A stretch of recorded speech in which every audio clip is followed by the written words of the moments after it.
Hi, good evening, everybody. I'm Lewis Cohen. I'm the co-head of the retail group here at Mishcon de Reya with Sally Britton. We are really, really excited to welcome you all here to the first of our Retail Academy events, and also to welcome everyone here, just full stop, because it's just any excuse to welcome anyone nowadays, I think, is a cause for celebration. So it's great to see so many people here. Our Retail Academy is something we've wanted to do for a while, and now that hopefully we're moving forward in a brave post-COVID world, who knows?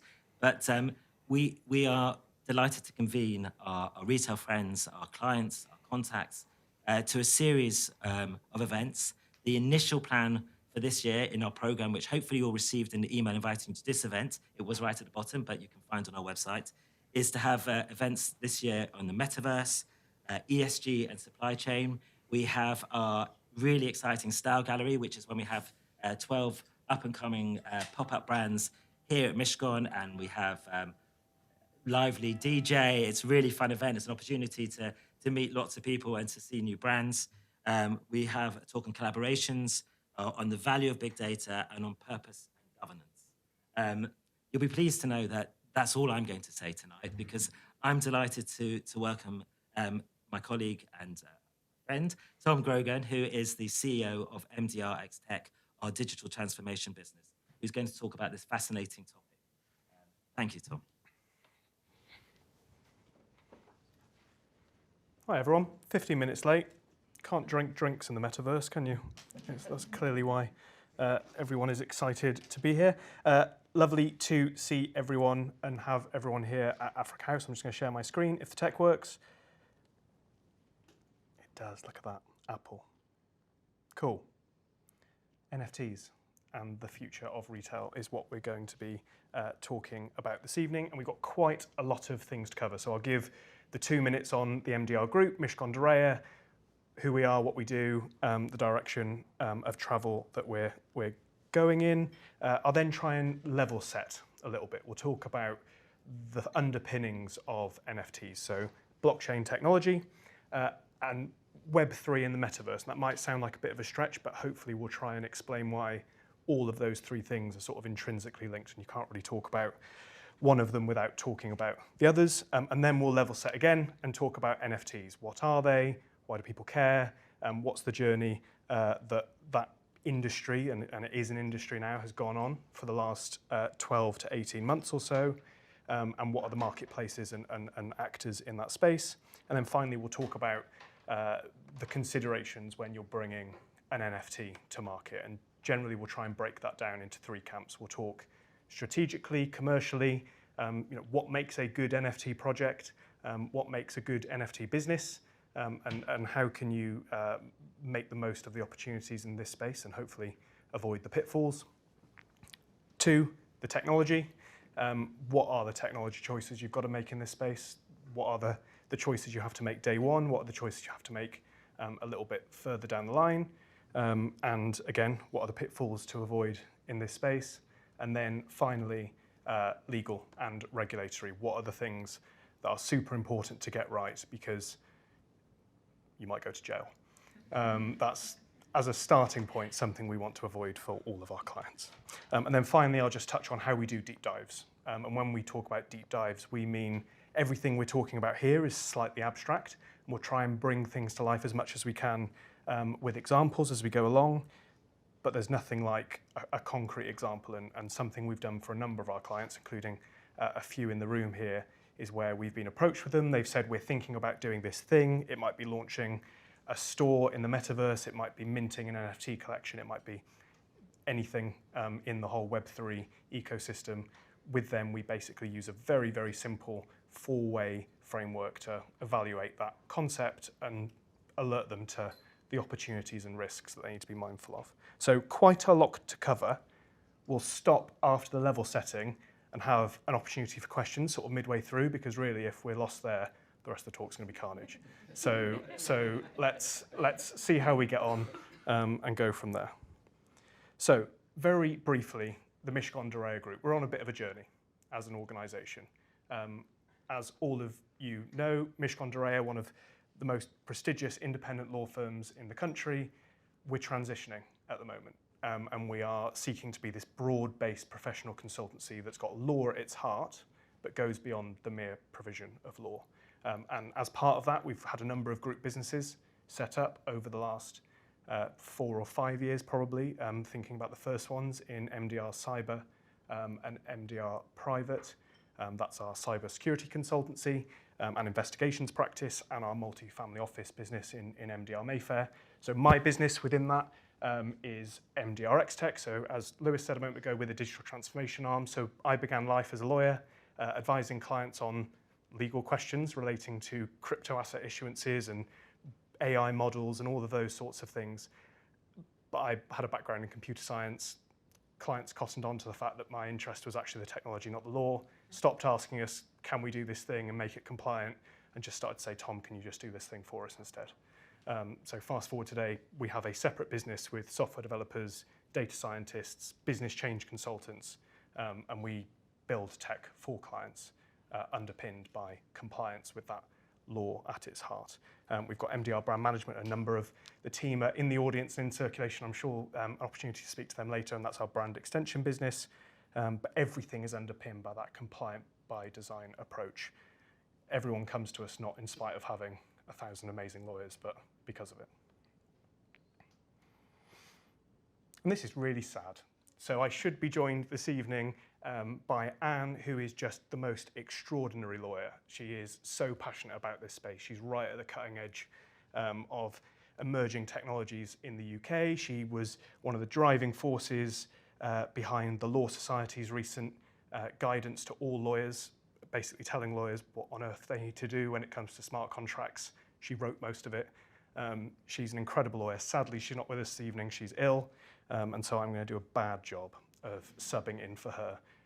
She's brilliant, and I'm sure if you want to talk the details of commercial law and IP and all of the things that that Anne gets super excited about, like honestly no one I've ever met, then do get in touch with her. She's absolutely fantastic. So, level setting. What's blockchain, and how does it fit in Web3 and the Metaverse? We're going to go back quite a long way, ancient Mesopotamia. So on the left, we've got a centralized ledger. So the first known ledgers were ancient Mesopotamia. People in the village wanted to figure out who owned how much grain. And to do that, they carved on a big stone tablet in the middle of the village people's names and the amount of grain that they owned. And if you needed to check how much grain someone owned, you checked the stone. And if the stone said it, it was true. And if the stone didn't say it, it wasn't. It worked. Mesopotamia did quite well. And it scaled, and we still use centralized ledgers all the time. So on our floors here at Mishcon, we've got honesty fridges, and you go up to it, you help yourself to a Mars bar, and if you're an honest person, and I'm sure everyone in here is, they say, I have taken this amount, and therefore the account is debited. And that's sort of a centralized ledger. Everyone trusts it, that's the truth, you move on. Clearly it's not that scalable, and you couldn't run a society that way. And so moving forwards, we get this sort of second generation of ledger, this decentralized ledger in the middle. And that's basically where we, the public, delegate our trust to trusted intermediaries who maintain the ledger on our behalf. So the obvious example there is a bank. We all trust a bank to maintain the state of our financial ledgers for us, because we trust our bank, and our bank is regulated, and there's all sorts of law that underpins it. And I'm conscious that we're all sitting here relatively privileged where we do, by and large, trust our bank, and slightly less by and large our government. And we know that they're not going to tamper with that evidence. Clearly that isn't universally true across the world, and we're very lucky to have such a strong rule of law in this country and a strong banking system. But again, it generally works. Distributed ledgers, however, are this next stage of evolution where actually we say we don't trust anybody to maintain the ledgers on our behalf. The only people we trust is everybody. And the logic there is that every single person in this room can have a copy of the ledger and therefore can see what the state of it is from time to time, and to tamper with that ledger, to update that ledger. If I wanted to transfer Lewis some money, I would need to broadcast to the network that I, Tom, am transferring Lewis £10. Everyone checks their ledger, They check whether or not I have £10 to transfer. If I do, they say yes, and it updates. That's the concept behind a distributed ledger. It's the idea that we no longer need to delegate our trust and therefore pay often high fees to centralized intermediaries like banks, like social media giants, like ride-hailing apps in the case of taxis or anything else. Clearly, there are some use cases that are nonsense, and there are other use cases that are actually really quite powerful. And that's sort of the move towards distributed ledgers. Very quickly on blockchain, I'm not actually going to explain sort of the maths that underpins how it works, but generally speaking, so this example on here is showing the Bitcoin network, and you can tell because the ticker is BTC, which is the ticker for Bitcoin when it's traded. Here, all these nodes, and in computing, we call set computing centers nodes. So in my example just now, all of you guys are nodes in this room. All the nodes are gathering up all the transactions at any one time. They're bundling them into a block, and they're appending them to a chronological chain, blockchain. That's where the name comes from. That's how it works.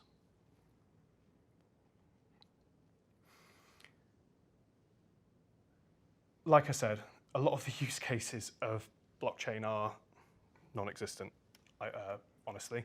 Some of them, though, are really quite powerful. I think this quote is the one that I've been sort of screaming about for about 4 or 5 years as being sort of a beautiful summary of how it is. So Mark Andreessen, computer scientist, created Netscape. Those people of a certain vintage remember Netscape from the 90s as one of the early web browsers. He went on to be this sort of fabled venture capitalist in Silicon Valley, one of the founders of Andreessen Horowitz, one of the big Silicon Valley funds. He says that blockchain gives us for the first time a way for one internet user to transfer a unique piece of digital property to another internet user such that it's guaranteed to be safe and secure. Everyone knows it's happened. No one can challenge the legitimacy of the transfer. And that sounds really, really dull, but it's basically property rights. All of a sudden, for the very first time, people are able to exert property rights over digital things. When you think about how fundamental property rights are to everything that we do, our entire civilization is based on the concept of property rights. All of a sudden, this is possible for the very first time because of crypto assets. And NFTs are just a form of that. So Web3, what is it? We sort of have these 3 chapters. I sometimes think it's easy to put anything in chapters when you look at it retrospectively, but loosely we have 3 sort of eras of the web. So Web 1 is this consume mentality, and when you think of that, it was basically where the internet consisted of websites where people stuck information up and you could consume it and you could read it. So think of the early teletext days. Think of the logos on here. So we've got the Netscapes of the world, the MSN, the AOL, the early Internet Explorer, where it was basically just an information portal. So that was Web 1. That was sort of 1990s through to early 2000s. And that's when you get to Web 2. And I think loosely the sort of defining moment of Web 2 was this creation moment, the time you could start to create things on the web. So you could create your social media page. So you've got your Facebook page. You could create content in the form of YouTube videos. And more importantly, you could interact with that content. You could start to comment on it and like it and share it and react to it in ways that you certainly couldn't do with Web 1. And we're still in Web 2. That was sort of early noughties, certainly through to the present day. And it's clearly fueled the growth and the explosion of digital for the last few years. We're now sort of on the precipice of Web 3. And Web 3 is sort of characterized by this notion that you can't just consume stuff, you don't just create stuff, you can actually own it. The example that's been bandied around a lot for the last few months around the Metaverse is the old comparisons to Second Life. But I think that is actually quite a helpful way of showcasing the difference here. Second Life, you could pay extra money and you could buy a house. But you didn't actually own the house. You had an account on Second Life, and your Second Life account might happen to have a house in it. But you didn't own the house because the technology wasn't there to allow you to exert property rights to the exclusion of all others and all of the other things that we sort of associate with property rights in the UK and have done for 1,000 years-ish. You couldn't own it on Second Life. In the metaverse, you absolutely can, because the technology's there to allow you to do it. And so we're seeing, as I said, this precipice, and it's a bit of a logo game here. Interested to know how many people know what the lion logo is on Web3 there. Raise your hands. Okay, so that's brave. That's all. There was a reluctant hand going up there at the back. Well done. So that's Brave. That's the browser that's sort of seen as being the next big thing in Web3. The reason it's been built with Web3 in mind, it's got a crypto asset wallet built into it.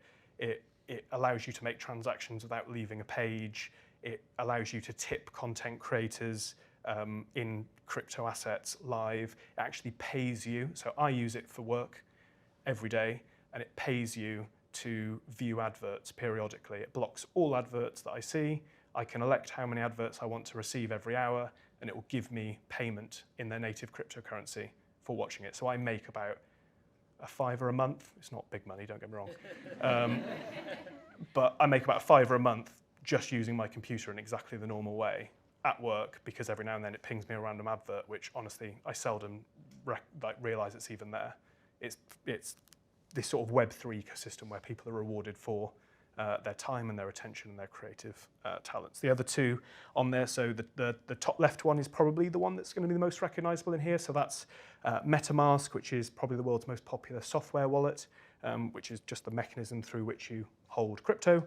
And the one on the right is Ethereum, which next to Bitcoin is sort of the most famous crypto asset, upon which a lot of, though by no means all of the NFTs that we've seen in the last few weeks and months and years have boomed. And that's the metaverse. The metaverse is this sort of blank slate that no one's really figured out what to do with just yet. At the moment, I always think that humans are just so unimaginative that it's quite depressing. So when crypto first came along, we were like, oh my goodness, we've got this way of transacting value for the first time. And people, because they're unimaginative, thought, what's valuable? Money. Well, yeah, it is, but that's such like a base sort of conceptualization of what value is. And so we had Bitcoin, we had Ethereum. All of a sudden now we're seeing other forms of value. So we're seeing NFTs, we're seeing all of these other things pop up. But NFTs are just as guilty of it. So we had NFTs and people thought, great, we've got collectibles. What's collectible? Art. Again, it's just so like noddy and basic, and we're seeing sort of people move away from these old school trophy NFTs, which is just an image, no other value, and having other things and other things that can come with having unique property rights in the Web3 ecosystem. I think the metaverse is still at that native bit, so we're currently like, oh my God, we've got this virtual world, let's rebuild our physical world in the metaverse. And again, it's just so boring.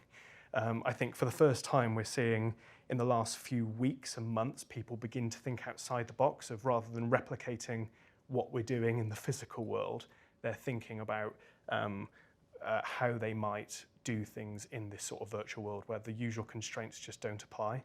The challenge I've given a couple of clients trying to come up with some ideas is like, stop thinking about what you currently do and pretend physics doesn't exist.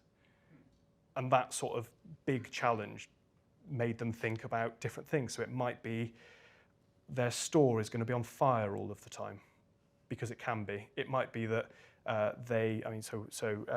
one client owns a number of sites of sort of cultural and historic importance in the UK.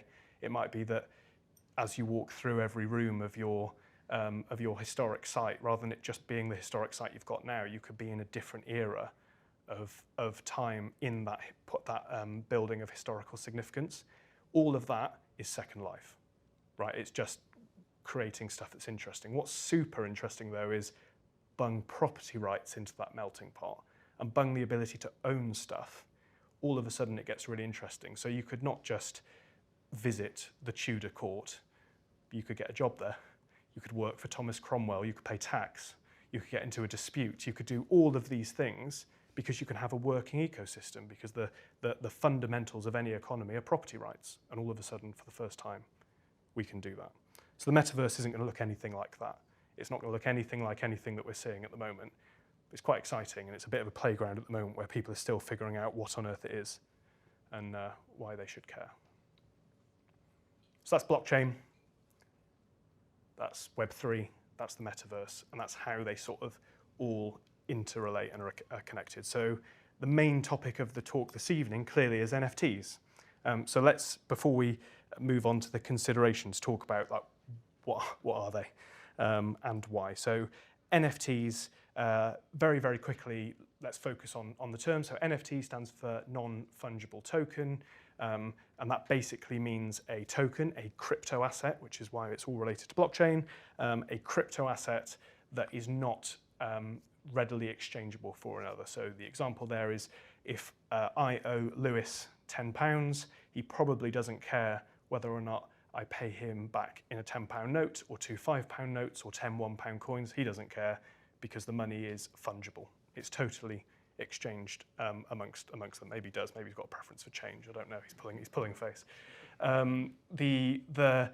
If I were to take a piece of artwork belonging to Lewis, however, probably won't be happy with me giving him back a piece of artwork that I say has the same value, because he's probably attached to the specific characteristics of that piece of art. So non-fungible tokens are simply crypto assets that have unique characteristics that therefore make them non-fungible with other crypto assets. But it's super important, and it's conceptually something that's hard for people to get their head around, to realize what is an NFT and what isn't. On the left is a piece of artwork by a guy called Mike Winkelmann, better known as Beeple. It's a piece of digital art, it's a JPEG. That's not an NFT. The NFT is the thing on the right. It's metadata. That's all it is.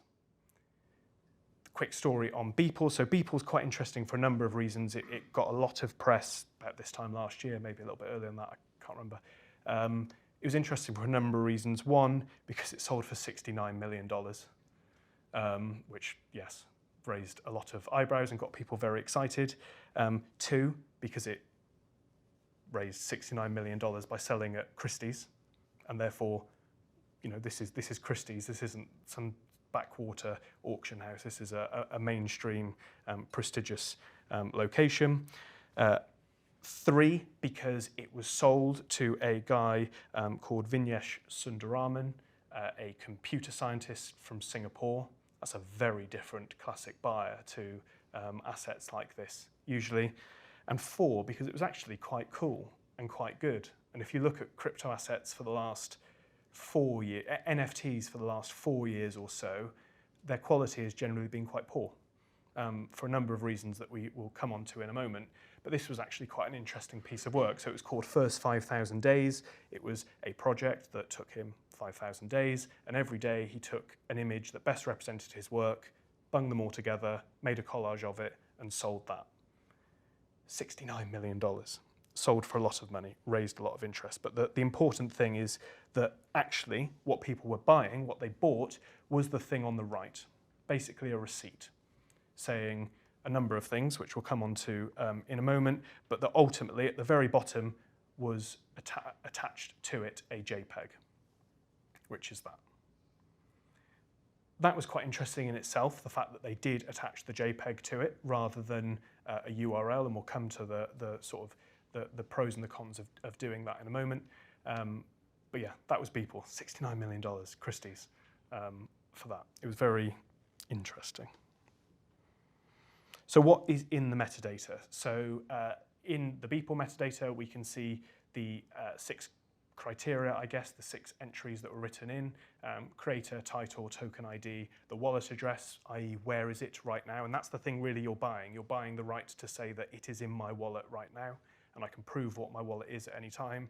And it's that sort of, I was going to say it's bragging rights, but that's slightly simplistic. It's the ability to exert and prove your exclusive ownership and your dominion and your possession of that digital asset. The smart contract address shows the mechanism through which it was created, and as I say, the associated asset. The associated asset is really interesting. So one of the reasons that crypto asset NFT quality has been quite so poor for a number of years is that to write anything onto a blockchain costs an absolute fortune, especially in the Ethereum market. So I gave some training the other day and had to activate my wallet. And to activate your wallet, you have to do a very short signing transaction, which basically proves you're real. It cost me 80 quid just to sign the blockchain. And that's because the transaction fees, and you'll have read the press around the energy costs of all of these systems. They've just grown so high, and therefore the fees have gone so high that it's sort of paralysed people into not being able to move. It's expensive to write big things to a blockchain. What we're seeing a lot of clients do to mitigate that is instead having a URL there and pointing it to a secure data storage solution. And we've seen a number of approaches. So the approach that we tend to recommend is that people upload their assets to something called IPFS, which stands for the Interplanetary File Sharing System, which is nowhere near as exciting as it sounds. It's literally just a peer-to-peer data storage solution. It isn't a blockchain. It isn't distributed. It's centralized, but it has a number of safeguards and controls in there that means that it's highly unlikely to go down in the middle of the night, so that your purchaser of an NFT gets an oops not found return when they try and check out their £69 million NFT. So a quick word on token standards. So in the olden days of tech, people built systems and they didn't speak to each other. So you'll remember in the early days of sort of telecoms, you might remember, depending on how old you are, the early, if you watch like American Idol in the early noughties, they would have two numbers on the screen at the start. They'd say AT&T people should call this number, Verizon people should call this number, because the two systems didn't speak to each other and they hadn't figured out how to do that yet. Then we had this sort of growing demand and emphasis on integrating systems. And the way you basically integrate two systems in technology is to build APIs. APIs between those sort of big enterprise systems tend to be closed private enterprise APIs. So Verizon and AT&T get in a room, they thrash out the details and the spec of their API, they build the API, no one else can use it, no one else can access it, but it allows their systems to talk to each other. We've since moved into this sort of era of open APIs. So sometimes you'll go on a website and you'll see a little tab that says API, and that is a way for you to tap into that website's or that system's data feed and use it for your own means in accordance with the terms and conditions and terms of use of that API. That's sort of been the growing trend over the last few years. Distributed systems work in exactly the same way. It's technology, it's a computer program. And so unless we wanted every single NFT to be a walled garden, which was great and worked on its own, but you'd have to download the Beeple app to view the Beeple NFT and the whatever else, the CryptoKitties app to view your CryptoKitties. You need to make sure that all the systems can talk to each other and can exchange. And that's why we have these things called token standards. And that's basically where the community has come together. They've agreed on some common criteria that should underpin a token, and everyone says, great, let's call that an ERC 721, and that's now the standard for creating vanilla crypto assets on Ethereum.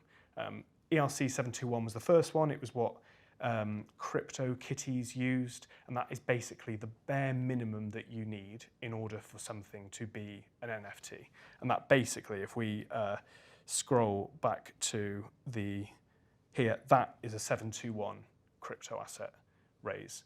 And if you think about it like a vending machine, you buy, I keep talking about Mars bars, you buy a Mars bar, it says you need £1, you put £1 in, it gives you a Mars bar. If you put 95p in, you don't get a Mars bar. If you put £1.10 in, maybe you get a Mars bar, but you lose your 10p.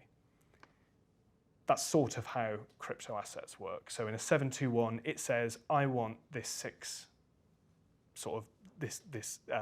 numbered criteria. If you give me this 6 number criteria, I'll mint you spit you out an NFT.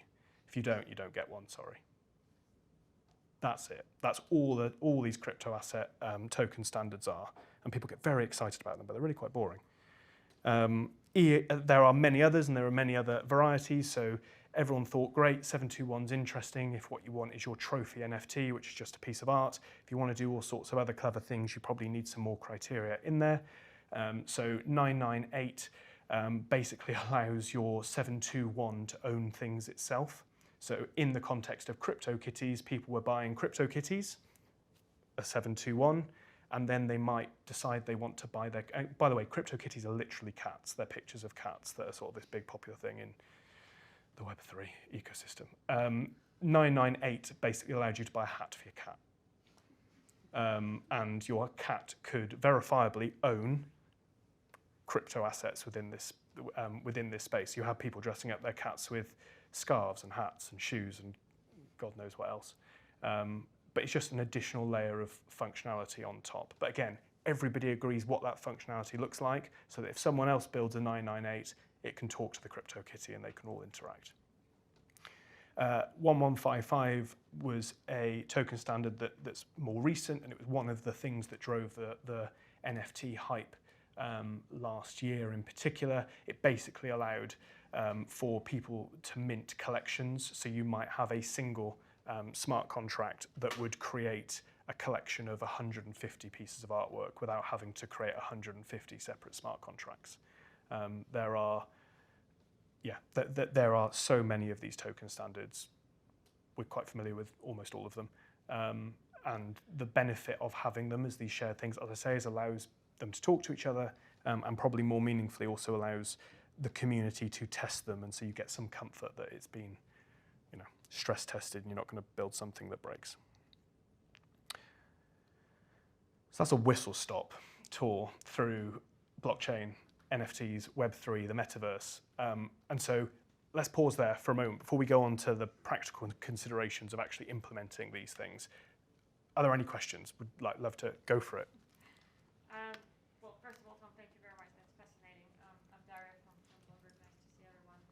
I'm sort of coming from a little bit more of a traditional background of asset management and portfolio managing. Sort of once you own this piece of digital art that you've paid 69 million for, what are your benchmark? How do you evaluate? What's your sort of value today? Because I would imagine if there is no liquidity as such, and is that you just wait up until the next transaction to find out what you're going to be paid for that? Or how basically, how did you sit comfortably that what you've paid 69 million for today might be $1? Yeah, so it's a really interesting question. So to some extent, it's just market forces, in the same way as if you were to buy a 69 million pound piece of normal art at Christie's, how do you know whether or not it's worth that? It's only worth that if someone will pay for it. I did have a conversation with someone a while ago where they said, I just think it's all nonsense. They're not worth this much. And I think I slightly shattered his ego by telling him that his opinion didn't matter. But it doesn't matter that you don't think it's worth that. If someone's willing to pay it, it is. In the same way as if we put Africa House up for a tenner and no one would buy it, it's not worth it. So there's an element of just a market force determining the value of these things. I think I'm going to even further complicate the equation for you in that most of these crypto assets, almost all of them, are purchased in a crypto asset. And so a purchase price of land in Decentralized, for example, which is one of the big Metaverse platforms, they're quoted in ETH, which is the native currency of Ethereum, which itself is constantly fluctuating. So if you bought it for 10 ETH today, and 10 ETH today is worth about $2,500, I think, so 25 grand. If tomorrow ETH is worth 10 grand, it's just another complicating factor. All I would say is actually the markets are quite liquid, certainly more liquid than we've seen in sort of traditional bricks and mortar, but it's a market forces question. There's no definitive answer, I don't think. There is enough liquidity. Yeah, it's surprising. There is a lot of liquidity in this space. I'm not sure about for the 69 million pound. I'm not sure there's that many computer scientists in Singapore with $69 million lying around, but yeah, it's surprising how liquid it is. But any other questions at this stage? Like, no such thing as a stupid question, otherwise we're going to move on, and it will be a hell of a ride if we're still unclear. Can I ask another question? Of course. The Metaverse, is there, I'll repeat the question. Is there any research about the psychological impact? Because, I mean, there's a lot of like people getting addicted to gaming and sort of living in the virtual reality. Do you reckon that the Metaverse might be just another version of that? So the question for the recording is, has there been any research into the psychological impact of the Metaverse given, you know, addiction to gaming and things like that? Honestly, I don't know. I'm not sure. I think it's but my instinctive reaction is I don't think it needs to be quite as scary as people make. I think when people talk about the Metaverse, they have these horror. People instantly flash to these visions of, is it WALL-E, where they're all sort of just these fat slobs that are hooked up to computers and don't function and don't meet anyone and have no friends and have this horrible life. I just don't think that's what the Metaverse is going to look like. I think the Metaverse is, Disney have had a lovely quote about it. They have called it the next great frontier of storytelling. And I think it is this beautiful opportunity for brands and for retail companies and for anyone that owns anything of cultural significance or intellectual property that can be valuable to explore it and do good things. I think it's super important to certainly me and my team, and I know all the lawyers here at Mishcon, that everything we're doing, we don't just think about the legal element of things. We try and think about things from a, you know, leaving the world in a better place than we found it. And I think we spend a lot of time helping clients figure that through. I'm not all for us being plugged into a metaverse and becoming a bit matrixy. I am up for allowing people in, you know, people who are in countries far less fortunate than us to access the British Museum and to experience the Tudor court in a way that we previously weren't able to do. I'm up for that. I think that sounds great. Richard Stoppard. So I work for an investment company, and we are dabbling in this space. I'm going to give you an opinion which absolutely, in the context of the Metaverse, doesn't matter. Right, but it does lead to a question.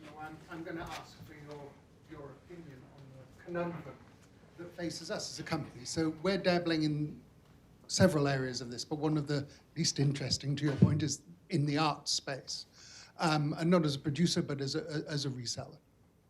One of the conundrums that we come up against is that currently the display or the ability to project, in quotation marks, your NFT is currently better in the physical space than in the virtual space.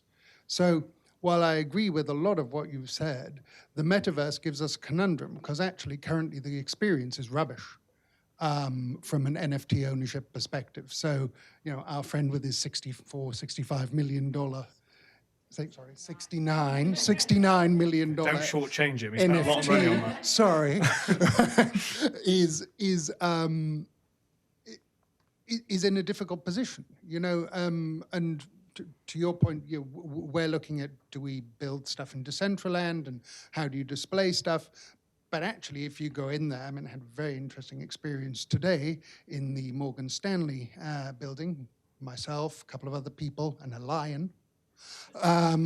You know, but the actual experience of the stuff that they're projecting to you or they're trying to communicate to you is very poor. How quickly do you believe that this will change? And I know that's a horrible question. So there's a great graph going around at the moment. It's on a graph, so it must be true. Tracking adoption of crypto against the adoption of the internet. And the first thing is it's just so mind-bogglingly close, and the correlation is so tight that it sort of blew my mind when I saw it. So that was the first thing I learned from it. The second thing it taught me was that we're in 1998 in terms of adoption. The internet was rubbish in 1998. Like, it was painful to use, it was hard to get onto, websites were a bit basic, most of the time they were broken, it was just quite dull. got better though. We're about, if we think we're in 1998, we're about 3 years away from the boom and the bust, and then the boom again, and the boom and the boom and the boom, and taking us to where we are today. If Facebook had launched in 1998, it would have failed. The tech wasn't there, society wasn't there. We wouldn't have been able to cope with it. Doesn't mean the internet was bad. It took off and did all right. My instinct says we're at least 7 or 8 years away from it being like a mainstream adopted thing, and we're 40 years away from it being perfect, if it ever is. But the giants were founded in those early days, and the big gains were gained by the people who were at the floor in those early days. So yeah, we're in 98, a few years yet. Yeah, no, that's a great answer. I just think it comes to mass adoption. And I think the problem, and it isn't so much a problem with the NFT space, but with the metaverse space, is the optimization of the metaverse is currently in gaming. It requires specialist, expensive equipment to make that work, expensive in quotation marks, right? And are we going to see the mass adoption of that sort of hardware delivery mechanism for the metaverse? Or does the metaverse require less energy? And that, I think. So one, I don't think it will require quite the same equipment that we think we need right now.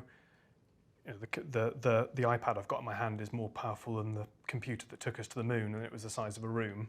We definitely don't need the size of a room anymore to do the things we now need to do. Yeah, that's my main. I just don't think we're going to need to use it. And secondly, I think the way in which we interact with the metaverse will be lighter. We won't plug into the matrix. We'll be augmented, so we'll be both here and in the digital realm at the same time, rather than it being sort of this matrix environment we just plug into. Is that okay? Perfect. So we started 15 minutes late, so I'm going to keep going. Of course, if anybody wants to leave, I won't be too offended. But we're going to go on now to talk about considerations when we bring NFTs to the market. And as I said, we have this sort of three-way approach to trying to do that. The first thing that we do, certainly within MXT, is help people with their strategic commercial thinking in this space. We've got so many different tools that we use to help clients evaluate different prospects. The canvas on the screen is probably one of the more famous publicly available open source tools that people use. It's basically a neat way of breaking down a concept and interrogating it. And from using tools like this with our clients, we can identify the big points of strength. If you've got 40 post-it notes, you're doing well. Or the points of weakness. If you've got one and it's got a question mark on it, you probably need to interrogate that a little bit further. So we spend a lot of time working with clients, figuring out what they've got, figuring out how they can exploit that, and we've got far better experts than we are in the form of the MDR brand management team here especially, who I'm sure would be amazing people to talk to on this as well. So strategic and commercial is where we start, because frankly, everything else has to follow that. If it doesn't make sense on this board, you probably shouldn't keep going. And we spend a lot of time helping clients, making sure that that is the case. The second is the technology. And this is obviously grossly simplified, but there's 3 broad choices you've got to make. You've got to pick your platform. Once you've decided what you're doing, what your NFT is going to be, what your concept is, and hopefully your NFT issuance isn't just going to be that trophy NFT JPEG that is a flat image. It's going to be something else. It's going to be something that has an experience bundled to it, a right of redemption for something. It's going to have something plugged into a broader metaverse strategy, and that's the sort of thing that I and the sort of the business change, business design consultants in the MXT team get super excited about. Once you've got all of that sorted, you need to figure out what platform you're going to mint it on. That's driven by, generally speaking, 4 things. So firstly, what do you need it to do? If you need it to do things that require constant writing onto a blockchain, you're not going to do that on Ethereum because it's going to cost you an absolute fortune. 2, transaction fee considerations. Again, you're probably going to be looking at a platform that doesn't cost an arm and a leg to write to and record to. It's worth saying that a few of the platform examples I've given towards the end of that are actually what we call layer 2 blockchains. So Polygon, for example, Ethereum exists. Polygon is just a layer on top of Ethereum and basically abstracts a lot of the content so that you don't have to pay a big transaction fee every time. You can just dabble on this top layer without having to give away your $69 million NFT to fund it. 3, the carbon impact. It's really interesting. I'm a trustee of my old school, and I popped my head into an art class about 6 months ago, and they were making these mind-blowing pieces of art. They were amazing, so talented. And I said, this is incredible. Have you guys thought about doing NFT drop or whatever? And the first thing they said is absolutely not. NFTs are killing the planet. I just thought that was really interesting that generationally, certainly when I was 18, I'd have been all about the $69 million, thank you very much. And it was just interesting that it was sort of high up on their priority list. We used to have clients every now and then say, what's the carbon impact of this? Every single client now wants to talk about it. And it's just such a front and center issue that we're mindful of. Again, you can do so many things to mitigate your carbon position. So some platforms are cleaner than others. There are other things that you can do along the way to make it cleaner still. So very, very basely, for a computer to run 100 lines of code costs more energy than a computer running 95 lines of code. So if you can write your thing in haiku, you should, because it's just cleaner and it's just greener and it's just more efficient. And 4, that long-term Web3 strategy. So a lot of the builds that we are doing, and we're building smart contracts and we're building NFTs for clients now, a lot of those have this sort of eye to a broader Web3 Metaverse strategy. And so for a number of our clients, they're betting that eventually a lot of this activity is going to shift back to Ethereum once Ethereum sorts its carbon position out and is less painful to use. And therefore, they're building on a platform that will allow them to easily port back to Ethereum when the world goes back there. So those are the 4 big, broad things that we think about when picking the platform. 2, the standards. We've already gone into those a little bit earlier, what standards are and why we use them. Again, the main thing that's driven by is what platform you're on. If you're building on Polkadot, you can't use your ERC standards because those are Ethereum standards. And again, the functional requirements of the project. Are you launching a cat, or do you need your cat to own a hat? Those things will drive all of your token standard selection. We do recommend that to the maximum possible extent you do leverage and use standards, again, for all the benefits that we spoke about earlier. And then finally, the software development. It's quite a specialist thing, right, doing these projects. And there are a number of risks associated from a legal, reputational, just commercial sense of therefore contracting with a number of players in this space. A lot of them they don't know what they're doing. And that isn't any disrespect to anybody, that's just the fact that we're very, very early days in this space and everyone's sort of making it up as they go along. Most of it is written in Solidity, which is a programming language dedicated to smart contracts. That's not been around for that long. It's been around since about 2014. And therefore, anyone that claims they've got 10 years of Solidity experience, run a mile. It's a really quick-moving, evolving space, and it is highly specialist, and you need to be very cautious when contracting with parties in this space. One thing that's quite interesting here as well is carefully considering what things you build on the blockchain and what things you just build in regular software. As a rule of thumb, if you don't need to do it on a blockchain, don't do it. Just because, firstly, why? And secondly, it's expensive and slow and carries all the perils that I was just talking about in terms of it being a less tested space, a less mature space. So identify what your value proposition is. Why are you doing this as a crypto asset? Do that thing. as a blockchain smart contract right and move on. So legal and regulatory, and we're sort of breaking these down into two categories. The first ones are all around sort of structuring your issue. And this is where I will miss Anne, because she's amazing at talking about all of these things, as well as those on the next slide. I always think the most important place to start is the things that if you get wrong, you go to jail.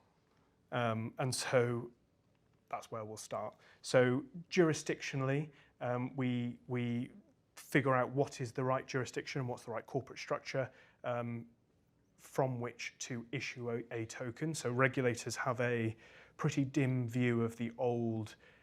A lot of blockchain actors 4 or 5 years ago basically said, well, you can't regulate us because we're distributed, and therefore we are everywhere and nowhere, and so no one has jurisdictions. Shock, regulators don't like that very much.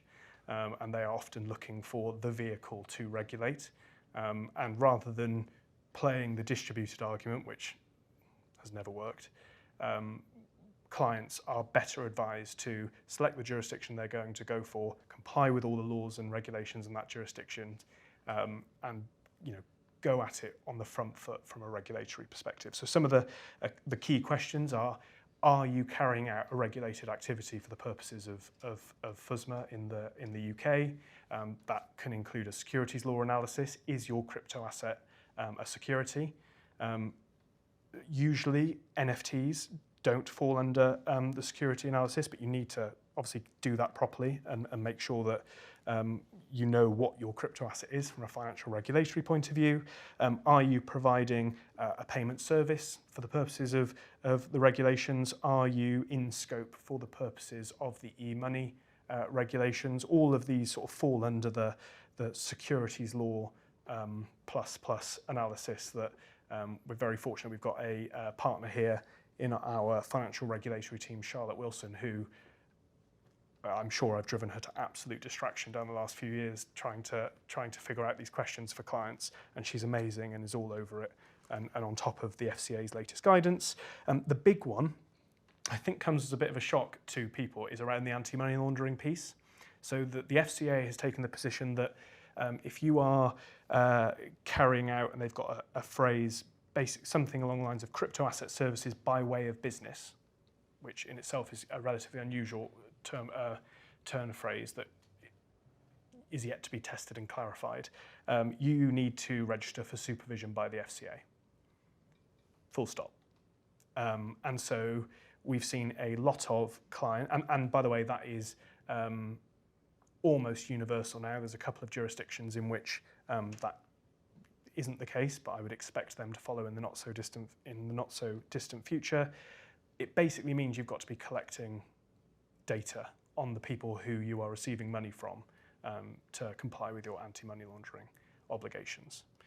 All of that is super scary and super hard, and so I think all of our clients at the moment are instead subcontracting this bit to actors in the space who will bear the burden of these regulatory obligations.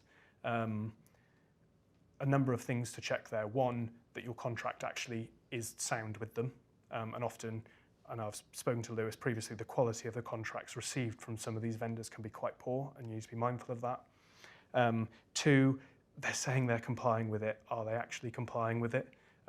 They probably don't have quite the same reputation or deep pockets as some of your brands, all of your brands probably, and therefore, how do you know that they are actually fulfilling their obligations to the standard that you need to avoid any reputational blowback? And yeah, often they are in jurisdictions in which enforcement is quite difficult and is quite hard. So there's a number of things that you need to be thinking about from a securities law perspective as well. We've also got gambling regulations on there. I'm not even going to go there because I'm certainly not a betting and gaming lawyer. We've got Nick Noxon in the room who I'm sure can answer questions on that later. But especially where an NFT is baked into some sort of game, you need to figure out whether or not you're going to trip the attention of the gambling authorities. and therefore need additional permissions. There's a number of interestingly, this is one of the very few spaces where structuring isn't entirely driven by tax. It's a space where actually the regulatory environment is really quite challenging and really quite interesting, and there's a lot of hard work and thinking and analysis done by far smarter lawyers than I am in that space. So great, we're not going to jail. How do we protect our intellectual property and other things? It's really important to think about who owns the NFT, and remember we're detaching NFT from that underlying asset. So generally there's no copyright in the NFT, the metadata. It's literally just metadata. There's nothing to protect. Usually the author retains the copyright in the associated asset. So in the case of Beeple, for example, that allowed him to sell his big piece of art for $69 million, and then subsequently sell one of the individual pieces of that artwork for another $6 million to another buyer on a marketplace, because he retained the IP in it. It was his to exploit in a way that you probably couldn't. I'm not an art lawyer, but I doubt that would fly in many other markets. So in NFTs, there's that detachment between NFT and the underlying asset. Generally, they're given a generous license, but it is just a license. They don't transfer the IP. Note the word usually. There are many other ways that this can be baked, and we're still so early in the market that there is no real thing as market practice. And we spend a lot of time, the royal we, Lewis and Anne and other lawyers spend a lot of time working with clients to figure out actually what do they want to achieve here and making sure that license terms reflect that properly. You've then got the legal documents with consumers. So we've got the NFT license talking about the things I was just speaking about there.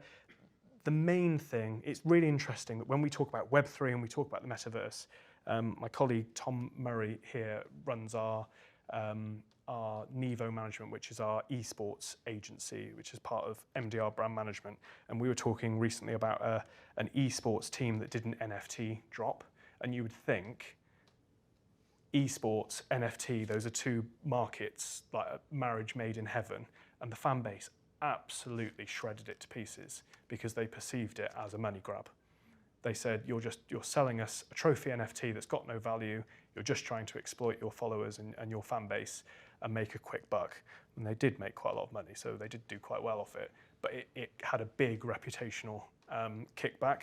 And I think the main thing that drives that is when people aren't transparent and honest with what they're selling to people.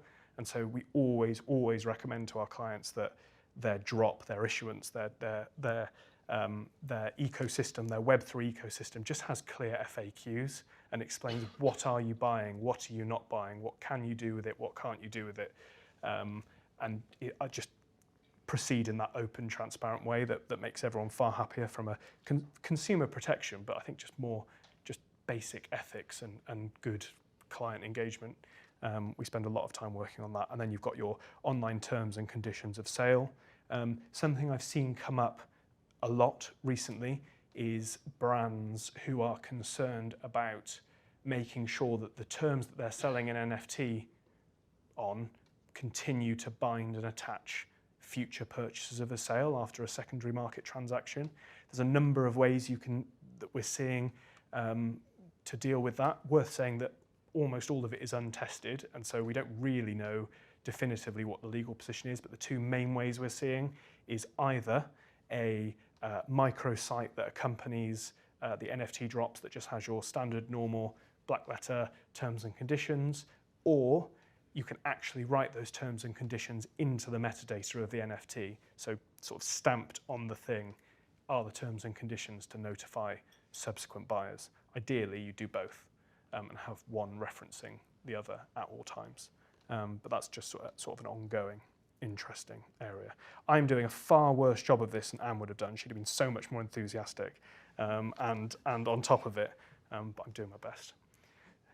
And so this is how we do deep dives. I said it was a really simple breakdown, but often we have clients come to us and say, our commercial team is thinking about doing this thing. Maybe they're looking to open a new store in the Metaverse. Maybe they're trying to do an NFT drop that people can redeem for an experience day with their brand or something like that. Maybe they're trying to create a whole game where the asset that you use in the game is a NFT.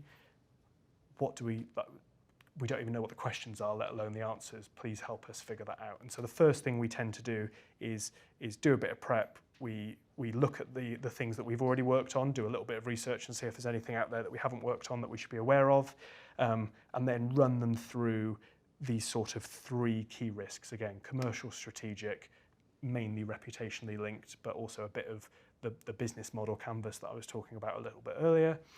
Tech, what are the tech things you need to be looking at in this space everything from a cybersecurity and performance through to a carbon impact. And 3, what are the sort of big, scary legal things going on at the moment.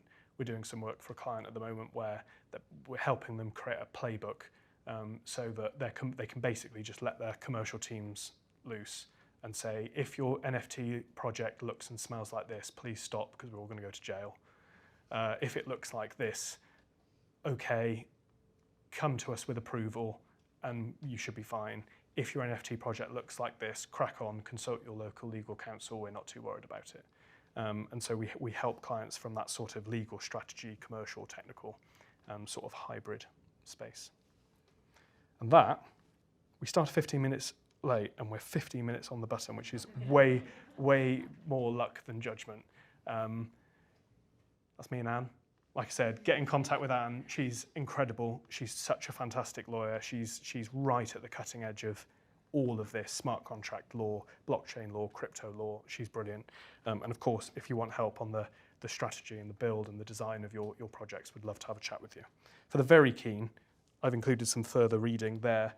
If any of the stuff we've talked about here you think is interesting and you want to learn a little bit more and go down the rabbit hole, this is hopefully a good list of things to check out and look at. But yeah, that's it. Back to the drinks.